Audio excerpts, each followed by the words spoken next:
Market সবে close হয়েছে। TCS এর আজকে আমার ট্রেডটা নিয়ে তো আলোচনা করব, তার সাথে সাথে মেন আলোচনা থাকবে যে আজকে যে আইটি সেক্টরে যে একটা রিরেটিং দেখা দিচ্ছে গতকাল টিসিএস এর রেজাল্ট বেরোবার পর, তা নিয়ে মতামত কি, এবং এআই এর উপর বেসড করে কি এখন কোনো স্টক আইটি সেক্টরে কি ওভারওয়েট হওয়ার সময় হয়েছে, তাহলে কোন স্টকগুলোর দিকে নজর থাকবে, কোন টাইমলাইন, কত টাইমলাইনে আমাদের ইনভেস্টিং এর দিকে দেখতে হতে পারে এই এআই এর স্টোরিটা প্লে আউট করার জন্য, সব কিছু আমি চার্টে আলোচনা করব আপনাদের সাথে। ডিটেইলড এই সেক্টর নিয়ে স্টক স্পেসিফিক আলোচনা হবে। মন দিয়ে ভিডিওটাকে শেষ পর্যন্ত অবশ্যই দেখবেন, একটু লাইক করে দেবেন যদি ভালো লাগে, চ্যানেলে নতুন হলে চ্যানেলকে সাবস্ক্রাইব করে বেল আইকনকে অবশ্যই প্রেস করে দেবেন। দেখুন মার্কেট সবে শেষ হয়েছে, আমি একবার রিফ্রেশও করে দিচ্ছি।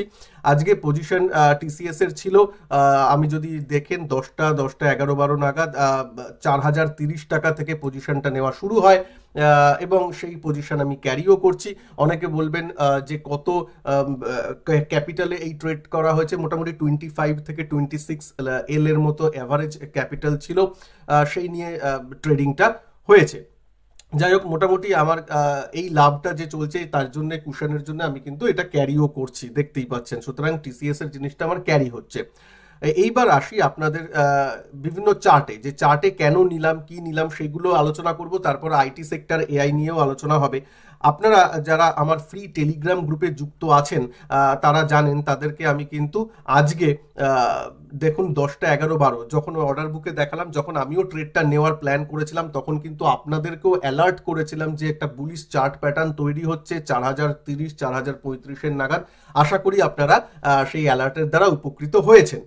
তো সেখানে করা ছিল। যারা এখনো আমার ফ্রি টেলিগ্রাম গ্রুপে জয়েন করেননি, এই ভিডিও ডিসক্রিপশন বক্সে এবং ফার্স্ট কমেন্ট বক্সে লিংক দেওয়া আছে, জয়েন করে নেবেন। এই নাম দিয়ে সার্চ করে জয়েন করবেন না, প্রচুর ফেক গ্রুপ আছে। এটা যদি ক্লিক করেন দেখবেন এখানে লেখা আছে যে এই চ্যানেলে কোনো রকম টিপস দেওয়া হয় না এবং ডু নট গিভ মানি। কোনো টেলিগ্রামের মাধ্যমে কোনো রকম টাকা পয়সার লেনদেন কিচ্ছু যাতে না করা হয়, সেটা কিন্তু লেখা আছে। ওকে, তো তো কেন বাইং করলাম, দেখুন এখানে রেজাল্ট ভুলে যান। যদি রেজাল্ট নাও হতো, আজকে যদি এইরকম ব্রেকআউট ক্যান্ডেল, ডেলি ক্যান্ডেলে যদি এরকম আসতো, এইসব জায়গায় আগে রেজিস্ট্যান্স, এইসব জায়গায় রেজিস্ট্যান্স ছিল, ডেলি ক্যান্ডেলের কথা বলছি, সেখান থেকেই কিন্তু আজকে এইখানে যখন এই ব্রেকআউটটা দিচ্ছে 4030, এই লেভেলটা কিন্তু 4030-এর মতোই আমি মার্কও করে রেখেছি। সুতরাং এই জায়গাতেই একটা বাইং হয়। তাই জন্য আমি বারবার বলি যে ব্রেকআউট হওয়ার পরে আমি নিতে পছন্দ করি না, যে যখন ব্রেকআউট হব করছি তখন নিলে একটু ভালো হয়। প্লাস ফান্ডামেন্টাল রেজাল্টও ভালো হয়েছে, আমি টিসিএস এর রেজাল্ট নিয়ে কথাটা বলবো। প্লাস দেখুন ভলিউমটাও কিন্তু যথেষ্ট ভালো। আজকে যদি আপনি দেখেন, আমি যদি একটু জুম আউট করি, এই ভলিউম কিন্তু বিগত অনেক দিন ধরে আসেনি, অনেক দিন ধরে কিন্তু এই ভলিউম আসেনি। সুতরাং আজকে ভলিউমের সাথে একটা বিগ গ্রিন ক্যান্ডেল তৈরি করেছে, এটা কিন্তু যথেষ্ট ভালো। তাই জন্যই পজিশনটাকে আমি ক্যারিও করছি অ্যাজ আ ডিসক্লেমার। এবার আমি আসি যে এটা তো হলো, এবং আমি এই নেওয়ার সময় যখন আমি নিই, তখন আমি আমার যে আমার স্টুডেন্ট গ্রুপ আছে ইউটিউব মেম্বারশিপ জোনেও আমি কিন্তু সেটা শেয়ার করেছিলাম। সেখানে কত স্টপ লস হবে প্রপারলি বলা ছিল, এক্সপ্লেন করা ছিল, মানে আমি তারপর ভিডিওতে এক্সপ্লেনও করেছি, তাদের সাথে লাইভ ক্লাসে এক্সপ্লেনও করেছি কেন নিয়েছি, কি বৃত্তান্ত, স্টপ লস এক্সেট্রা, আর ফিউচার নিয়ে একটু আলোচনা সব করেছি। যদি আপনারা সেরকম ডিটেলস যুক্ত হতে চান আমার সাথে, তাহলে এসটি ট্রেডিং চ্যাম্প ব্যাচে জয়েন করবেন। আমার চ্যানেলটা ভিজিট করে এখানে সব জায়গায় জয়েন বাটন পেয়ে যাবেন, জয়েন বাটন ক্লিক করলেই কিন্তু জয়েন করা হতে পারে। জয়েন করার পর আপনারা আমার এই চ্যানেলে যে বিভিন্ন ট্যাব আছে, হোম, ভিডিও, লাইভ, এখানে এই মেম্বারশিপ ট্যাবটা পেয়ে যাবেন। মেম্বারশিপ ট্যাবের আন্ডারেই আমার মেম্বার স্পেসিফিক মেসেজেস বা ভিডিওস, সেই জিনিসগুলো থাকে। আচ্ছা, এইবার আমি চলে আসি যে কি ব্যাপারটা হয়েছে। দেখুন গত রেজাল্টটা, যে গতকালে যে টিসিএস এর ম্যানেজমেন্ট বলছে রেজাল্ট ঠিক আছে, মোটামুটি ভালো হয়েছে। স্ট্রিট যা এক্সপেকটেশন করেছিল কিছু কিছু দিকে সেটা ভালো হয়েছে। যেমন মার্জিন যা মনে করছিল কমবে, হ্যাঁ কমেছে, কিন্তু যতটা কমে উচিত ছিল স্ট্রিট মনে করেছিল তার থেকে কম কমেছে, তাহলে এটা ভালো দিক, এরকম ভাবে হয়েছে। কিন্তু সেটা বড় ব্যাপার না, যে ফিউচার আউটলুকটা যে ম্যানেজমেন্ট দিয়েছে সেটা কিন্তু স্ট্রিট পছন্দ করেছে। ফিউচার আউটলুকটা কি দিয়েছে, যে এখন বিভিন্ন এআই রিলেটেড জিনিসগুলো আসছে, অর্ডারটা ভালো হবে বলে মনে করা হচ্ছে, এই সব জিনিসগুলো। আপনাদের এবার এআই নিয়ে একটু স্টোরিটা বলে নি, না হলে আপনারা বুঝতে পারবেন না ব্যাপারটা, তাহলে আরো ক্লিয়ার হবে। ইউএস মার্কেটেই তো এসব মানে এআই বা এই আইটি সেক্টরের জিনিসগুলো প্রথম হয়েছে, এবং এখন ইউএস মার্কেটে কি হয়েছে, এই গত 1 বছর 6 মাস ধরে ওদের যে বেসিক এআই এর আর্টিফিশিয়াল ইন্টেলিজেন্সের যে বেসিক ব্যাকবোনটা সেটা তৈরি করা প্রায় হয়ে গেছে। যেমন এনভিডিয়া আপনার বিভিন্ন চিপ সাপ্লাই করছে যেগুলো এআই স্পেসিফিক ক্যালকুলেশনগুলোকে ত্বরান্বিত করে, সেই জিনিসগুলো মাইক্রোসফট এআই ইউজ করছে। অ্যাপেল বলেছে যে নতুন তারা যে ফোন লঞ্চ করতে চলবে তার মধ্যে তারা এআই জিনিসগুলোকে আরো বেশি করে নিয়ে আসবে। মাইক্রোসফট, গুগল সবাই কাজ করছে এর পিছনে, প্লাস তার হার্ডওয়্যারটা সাপ্লাই দিচ্ছে এনভিডিয়া। তো এই ব্যাপারটা করে করে একটা ইকোসিস্টেম কিন্তু ইউএসএ তৈরি হয়ে গেছে। এবার যেই এই ইকোসিস্টেমটা তৈরি হচ্ছে এর নেক্সট ফেজে কি হয়, আমাদের যে আইটি কোম্পানিগুলো, ইন্ডিয়ার যে আইটি কোম্পানিগুলোর, আমি ইন্ডিয়া লিখে দিলাম, ইন্ডিয়ার আইটি কোম্পানিগুলো কিন্তু এই সব সলিউশনের এনাবলার হিসেবে কাজ করে। ধরুন ডেটা সেন্টার হচ্ছে মাইক্রোসফটের, সেখানে এআই রিলেটেড জিনিসগুলো, চিপসগুলো লাগছে এনভিডিয়ার, এনাবলার যে ইন্টারফেস দেওয়া এই সব জিনিসগুলো কিন্তু আমাদের টিসিএস, ইনফোসিস বলুন বা আমাদের ইন্ডিয়ান কোম্পানি করে থাকে।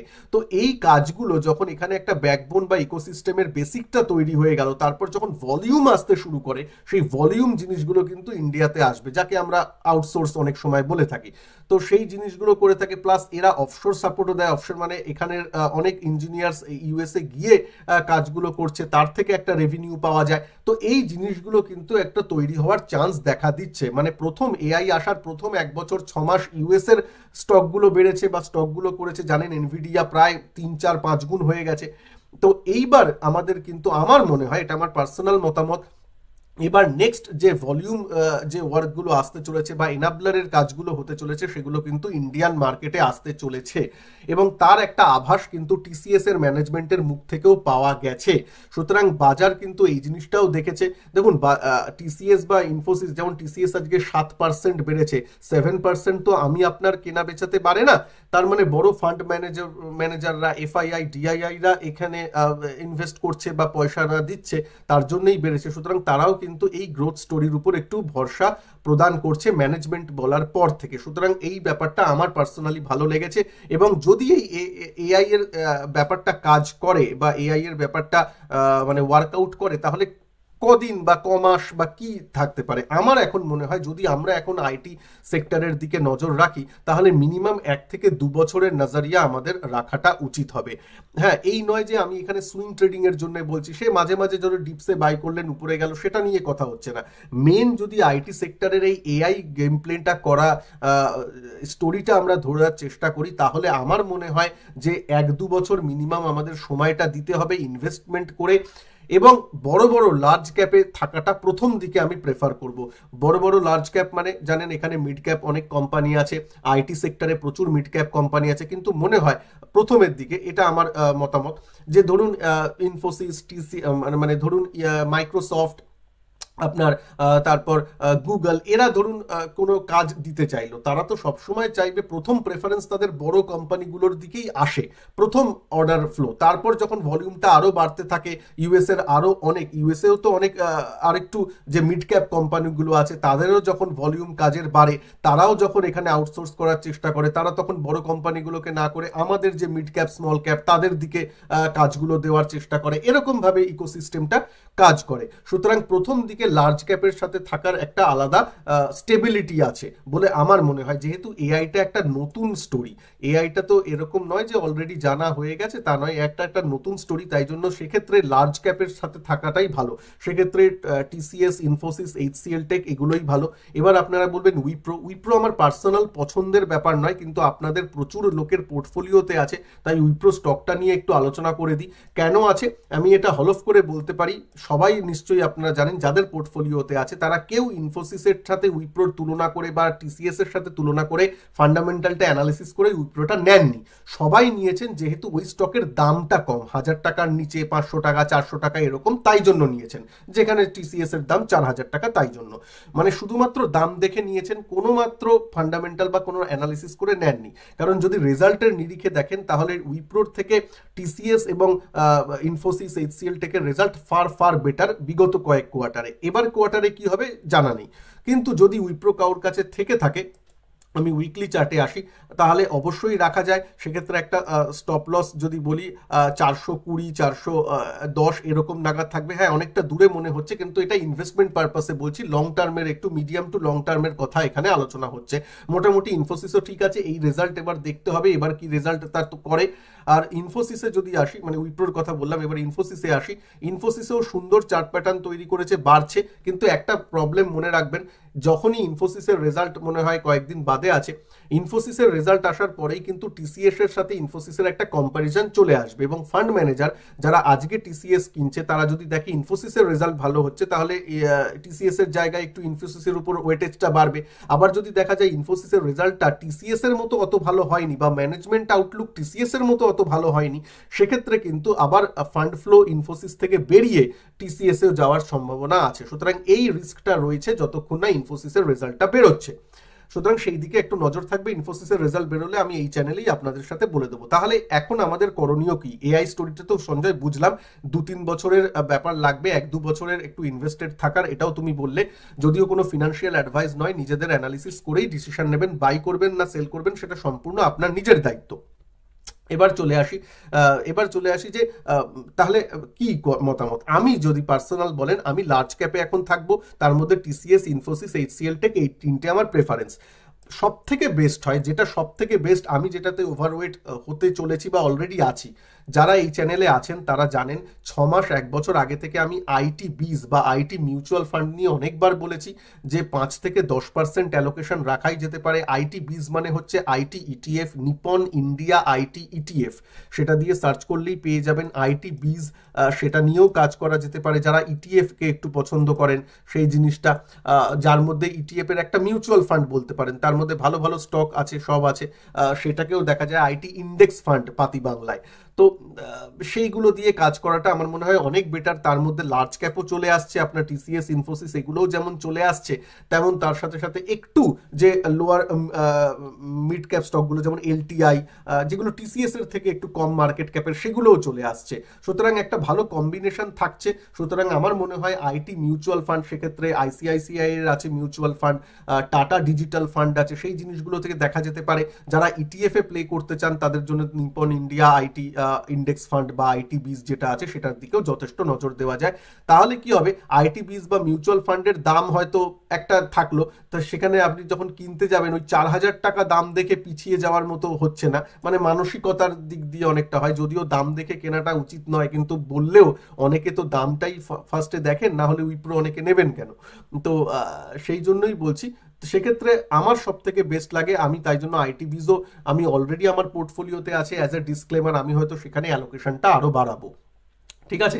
এবং যখনই 1-2 বছরের নজরিয়া আছে, তখন এই দামে নিলাম না আজকে 6% উঠে যাওয়ার পর নিলাম, সেটা ডাজন্ট ম্যাটার। যখন আমার 2 বছরের নজরিয়া থাকে, যখন আমার সুইং ট্রেডিং বা শর্ট টার্মের ভিউ নেই, ঠিক আছে? কারণ এআই এর গ্রোথ স্টোরিটা প্লে হতে কিন্তু আমাদের একটু সময় দিতে হবে। যদি আপনারা মনে করে দেখেন ইউএস এর ব্যাপারে, ইউএস এর যদি আমি চট করে এর মধ্যে সব থেকে ইউএস এর যে কান্ডারি, সেটা হচ্ছে এনভিডিয়া।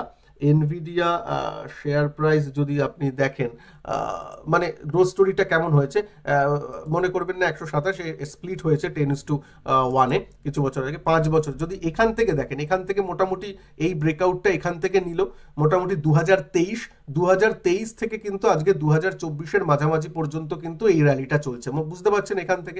এখান থেকে যদি আমি দেখি, এখান থেকে এত পর্যন্ত মোটামুটি এই দেখুন 302% রিটার্ন কিন্তু সে জেনারেট করে আপনাদের সামনে দিয়েছে। আমি যদি আরেকটু এখানে করি, এখান থেকে আমি যদি 2023 থেকে ধরি, 2023 থেকে মোটামুটি এত পর্যন্ত এই রিটার্ন 194। যদি আপনি নিচ থেকে নেন তাহলে আরেকটু বেশি, 350%-এর মতো একটা লার্জ ক্যাপ না, এগুলো মেগা জায়ান্ট ক্যাপ বলতে পারেন। এদের মার্কেট ক্যাপ কয়েক ট্রিলিয়ন। তো সেই ট্রিলিয়ন মার্কেট ক্যাপ দেখতেই পাচ্ছেন, নিচে লেখা আছে 3.13 ট্রিলিয়ন মার্কেট ক্যাপ এখন হয়ে গেছে, তখন ছিল না। যাই হোক, তাও যথেষ্ট বড় ছিল। সেই কোম্পানিও 1.5 বছর সময়ে কিন্তু 3 গুণ হয়েছে বা 4 গুণ হয়েছে। তাই বলছি, সময় দিতে হবে। একটা গ্রোথ স্টোরি বা একটা নতুন স্টোরি প্লে আউট হতে সময় লাগে, সেই সময়টা আশা করি আপনারা দেবেন। যারা দেবেন তারাই আইটি সেক্টরে থাকতে পারেন। এবং আমার মনে হয় যদি আইটি সেক্টরে কেউ মিউচুয়াল ফান্ড বা এই প্লেসে করে, টোটাল পোর্টফোলিওর 5 থেকে 10% ওভারওয়েট থাকা যেতে পারে। মানে এই নয় যে আমার কাছে 10 লাখ টাকা টোটাল আছে পোর্টফোলিও করার জন্য, আমি টোটাল 10 লাখ টাকাই একটা সেক্টরে, আইটি সেক্টরে লাগিয়ে দিলাম।